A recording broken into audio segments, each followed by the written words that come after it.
CCN news 24 के सभी दर्शकों को मेरा नमस्कार। दर्शकों, मौजूद हुई इस वक्त भारत की राजधानी दिल्ली के जंतर मंतर पे, और जैसा कि आप जानते हैं लगातार 43 दिनों से यहाँ पर पूर्व सैनिकों का धरना चल रहा है। पूर्व सैनिक नहीं, सेना के जवानों का यहाँ पे 43 दिनों से लगातार धरना चल रहा है। और कल यहाँ पे जो धरने की कमान उत्तराखंड डिस्ट्रिक्ट को सौंपी गई है, राज्य को सौंपी गई है। इस वक्त मेरे साथ ब्रजेश जी हैं। जैसा कि दर्शकों आप जानती हैं कि सेना का ये जो आंदोलन है आज से 2 साल पहले भी हुआ था, जिसको लीड किया गया था जनरल सतबीर सिंह जी के द्वारा, और सेना की हक की आवाज़ उठाई थी उस वक्त भी इन्होंने। और सतबीर सिंह के साथ सेना के जवानों ने 200 दिन तक यहाँ पे धरना दिया था। 200 दिन कम नहीं होते, 200 दिन तक जवानों का इसी प्रांगण में बैठे रहना।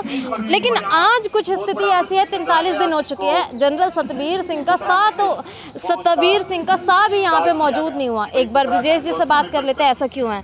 ब्रजेश जी, जैसे कि आप जानते ही हैं, जनरल सतबीर सिंह जी लगातार सेना के लिए आवाज़ उठाते हैं। 200 दिन तक धरना दिया है उन्होंने अगुवाई करके, और उस वक्त आप लोग सब यहीं इसी प्रांगण में थे। आज ऐसी क्या स्थिति बन गई कि 43 दिन में एक भी बार नहीं आए वो यहाँ पे। देखिए मैम, सबसे पहले तो अभी भी मैं उनको स्वागत करता हूँ, अगर वो आ जाए तो उनका मोस्ट वेलकम है। रही बात 200 दिन आप तो बोल तो दिए 200 दिन प्रोटेस्ट किए, लेकिन क्या 200 दिन में 200 घंटे जंतर मंतर पर बैठे हैं? सवाल उठता है। शायद आप लोग अगर कवर करते हो तो पता चलता होगा।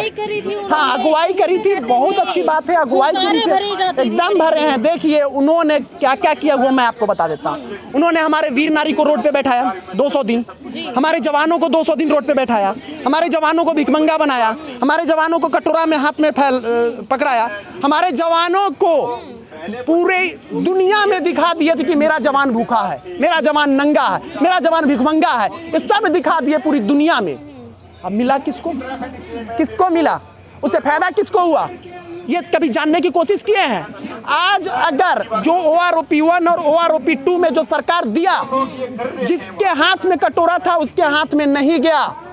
अगर गया तो मैं जनरल सतबीर सिंह साहब से पूछता हूँ, आके बता दे क्यों नहीं आ रहे हैं आप जंतर मंतर के प्रांगण में। आए, मैं उनकी ट्वीट आपको दिखा दूंगा, आप जाइए उनके ट्वीट पर। जब पूरे देश की वीर नारी, पूरे देश का JCO, पूरा देश का ऑनरी कैप्टन जवान जब रिकॉल किए थे कि 20 फरवरी को हम लोग जंतर मंतर पे प्रोटेस्ट कर रहे हैं OROP 2 के विसंगतिया के अगेंस्ट में, तो एक जवान ने उनसे ट्वीट करके बोला, साहब 20 फरवरी को हमारा प्रोटेस्ट है, आप आइए। आप ट्वीट पड़ा हुआ है। उन्होंने उस ट्वीट का जवाब क्या दिया मालूम है? कोई भी रिकॉल नहीं है 20 फरवरी को। क्यों? क्या 20 फरवरी को जो देश की जवान आए, जो देश की वीर नारी आए, क्या विदाउट रिकॉल के आ गए थे? आज मैं उनसे पूछना चाहता हूं, जो 20 फरवरी को जितने भी लोग आए वो सारे के सारे इंडियन एक्स सर्विसमैन मूवमेंट का, उन्हीं के लीग के सारे जवान JCO थे। सिर्फ उसका मुखिया नदारत था, सिर्फ उससे लीग का मुखिया नदारत था। जनरल सतबीर साहब जो आवाज उठाए, जो OROP लिए, सिर्फ और सिर्फ अधिकारियों के लिए।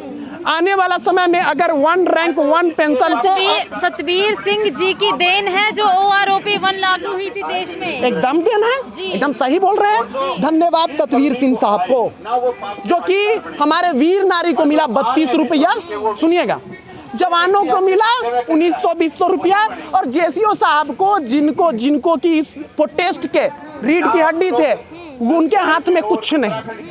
ठीक है, जो कटोरा उनके हाथ में पकड़ाए थे ना, वो कटोरा अभी भी खाली है। आके देख लेना, वो कटोरा में 1 रुपया भी नहीं है।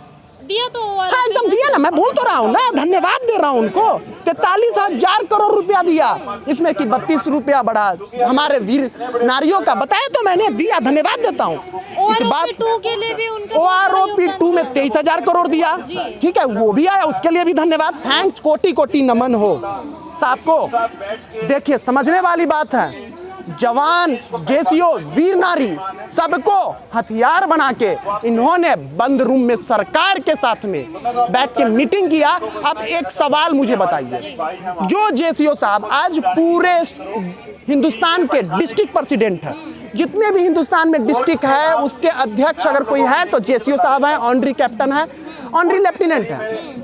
फौज में रीढ़ की हड्डी, सेकंड कमान कहा जाता है जेसीओ का। जब प्रतिनिधित्व मंडल बना, सरकार के साथ में डेलीगेशन टीम बना, उस टीम में एक सूबेदार पांडे साहब को छोड़ के एक भी कोई प्रतिनिधित्व मंडल में कोई जेसीओ जवान या वीर नारी प्रेजेंट है तो बताइए। मैं उनसे पूछना चाहता हूं, उनसे सवाल करना चाहता हूं। आज बोल देते हैं कि आपका प्रोटेस्ट गलत है। ठीक है, मैं मान लिया प्रोटेस्ट गलत है। आप आइए इस प्रांगण में, आके बता दीजिए कि हाँ 1 रैंक 1 पेंशन में जवान को क्या मिला, जेसीओ को क्या मिला।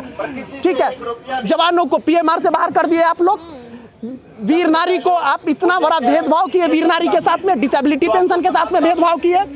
तमाम पोस्टर लगे हुए हैं, आप एक भी पोस्टर को आके गलत बता दीजिए कि हाँ तुमने ये पोस्टर गलत छाप रखा है। ठीक है, क्यों नहीं आते हैं, क्यों नहीं टीवी पे डिबेट करते हैं, क्यों नहीं करते हैं? वीर सिंह जी रक्षा मंत्रालय को एडवाइसेस देते रहते हैं अपनी, OROP, MSP, डिसेबिलिटी पेंशन, बाकी सरकार नहीं करी तो उनको क्या? देखिए, एक चीज समझना है, सतवीर सिंह रक्षा मंत्रालय को सिर्फ और सिर्फ एडवाइस इसलिए दे रहे हैं कि जितना जल्दी हो सके सरकार जो एरियर अलॉटमेंट किया कैबिनेट से वो ऑफिसर्स के अकाउंट में चला जाए। वो एक बार भी इक्वल MSP की बात की है?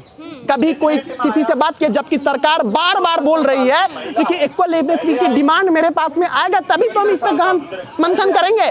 कभी भी किसी प्रतिनिधित्व मंडल से या रक्षा मंत्री से, प्राइम मिनिस्टर से, किसी से जाके मिले कि नहीं जवानों का भी इक्वल MSP होना चाहिए? क्यों नहीं मिले? क्या जनरल सतवीर सिंह आज मूवमेंट के अध्यक्ष बने हुए हैं? क्या सिर्फ जेसीओ और जवान ही उनको, सर जेसीओ नहीं, सिर्फ ऑफिसर नहीं उनको वोट दिए हैं? उनको मूवमेंट का अध्यक्ष सिर्फ ऑफिसर का है? वो जवान जेसीओ जो जितने एक सर्विसमैन है, 6 लाख के करीब मेंबरशिप हैं उनके ऑर्गेनाइजेशन के, सारे के हैं वो। ठीक है, लेकिन वो सिर्फ और सिर्फ हक की बात की है तो अधिकारी। ठीक है, और उसका जीता जागता उदाहरण आपको नजर भी आ रहा है। ठीक है, तो कैसे हम मान ले, क्यों नहीं आते जंतर मंतर पे? कौन रोक रखा है? आप 200 दिन पहले बैठे, आज एक दिन और आके बैठ जाओ, कोई मना किया है?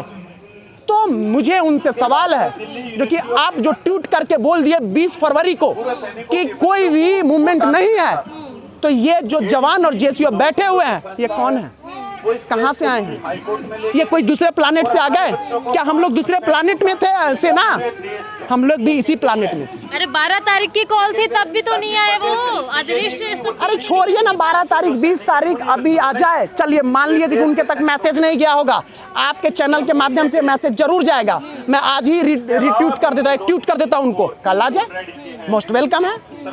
क्यों नहीं आते? उनको पता है जो कि हमने गलत किया है, हमने जवानों की हक मारा है, हमने वीर नारी के हक मारे हैं। ठीक है, हमने उन पीएमआर जवानों के साथ में भेदभाव किया है, हमने डिसेबिलिटी पेंशन के साथ में भेदभाव किया है। ये तमाम भेदभाव है जो कंटिन्यू उठाया जा रहा है, उनको पता है, इसीलिए वो नहीं आ रहे हैं। नहीं तो आ जाए ना। आज क्या हो गया? आज भी कई एक सारे यहाँ जवान जैसे मिलेंगे जो आज उनके संगठन के मेंबर हैं, आज भी वोट करते हैं, संगठन से नहीं निकलते हैं और नहीं निकलेंगे भी। लेकिन जब अब लगा उनको कि नहीं अब हमारी लंका में आग लगने वाली है, अब थोड़ा बहुत ट्वीट करने लगे हैं, इक्वल MSP की बात थोड़ा बहुत करने लगे हैं। ठीक है, क्योंकि अब इन लोगों के समझ में तो आ गया है जो कि हमारी लंका में आग लगने वाली है, तो अब ये लोग बात करने लगे। तो मैं माननीय सतवीर सिंह साहब से रिक्वेस्ट करूंगा कि ये जवान आज भी आपके पीछे चलने के लिए तैयार है, लेकिन जवानों की हक की बात उठाइए, क्योंकि जवान जेसीओ और वीर नारी अब समझ चुका है 75 साल से जो छल हुआ है वो छल अब नहीं होने देंगे।